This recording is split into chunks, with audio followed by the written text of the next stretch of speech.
commencement, Dieu a créé tous les êtres spirituels tels que les anges.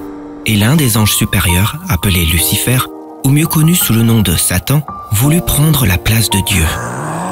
Bien sûr, Dieu ne le lui permit pas. Alors, Satan a été expulsé du royaume de Dieu et en quelque sorte a été dégradé.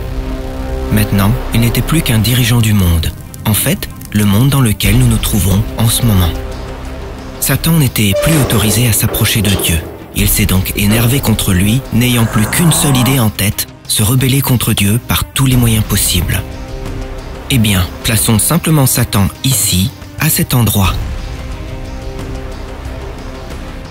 Le seul endroit au monde que Satan ne pouvait pas gouverner était le Jardin d'Éden.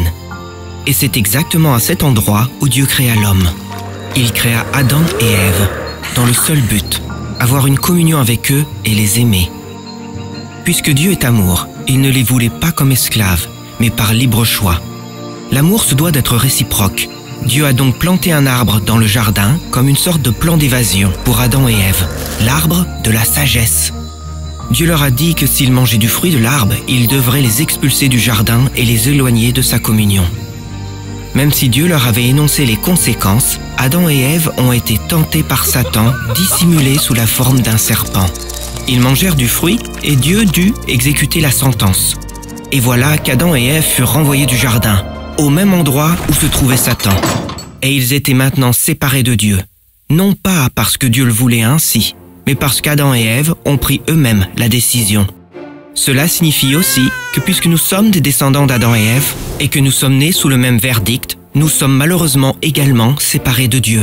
Dieu est seulement bon. Il accepte seulement les gens qui n'ont jamais rien fait de mal, parce qu'il déteste le mal. Et c'est un énorme problème pour nous aujourd'hui, parce que Satan le sait.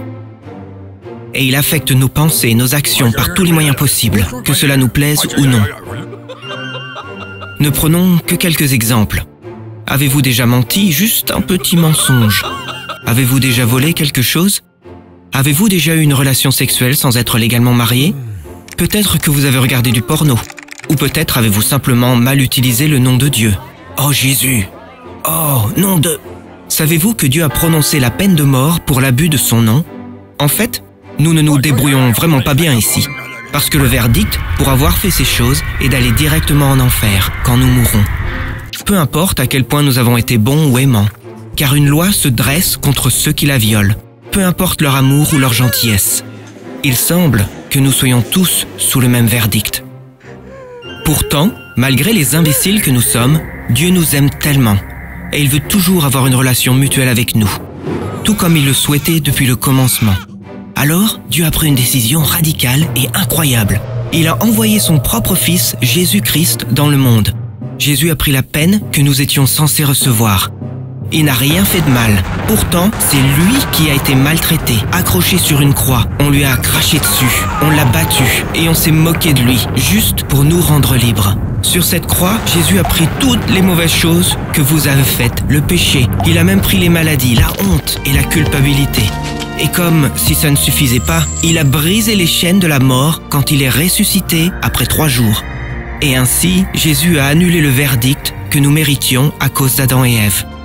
Mais, encore une fois, c'est à toi qu'appartient le choix final. Car si, et seulement si, tu as choisi de croire de tout ton cœur en Jésus et de te tourner de tes méfaits et de commencer une relation mutuelle avec Dieu, alors Jésus, plutôt que d'être le juge, prendra ta place à la cour de justice le jour de ton décès. Puisque Jésus n'a jamais rien fait de mal, le verdict sera acquitté. Bienvenue au ciel pour l'éternité. Mais si tu ne veux pas suivre Jésus ici sur terre, il n'y aura personne pour prendre ta place le jour du jugement. C'est Jésus qui te jugera. Et puisqu'un seul petit mensonge suffit pour te condamner, le verdict sera coupable, va aux flammes de l'enfer pour l'éternité. Ainsi, tout s'accomplit par le libre arbitre. Personne ne t'oblige. Pourtant, cette question demeure. As-tu choisi de laisser Jésus t'aimer, d'aller jusqu'au bout et d'être baptisé, complètement immergé dans l'eau, pour laver tes péchés et d'être rempli du Saint-Esprit, pour t'aider et te guider dans la vie? Ou décides-tu de rester sur le chemin qui t'éloigne de Dieu et de rester sous le verdict et sous le règne de celui qui domine sur terre, Satan, éloigné de Dieu qui veut t'aimer? Pense-y, tu vaux la peine de mourir. Répondras-tu à cela avec une amitié qui va au-delà de toute raison? Quel est ton choix ?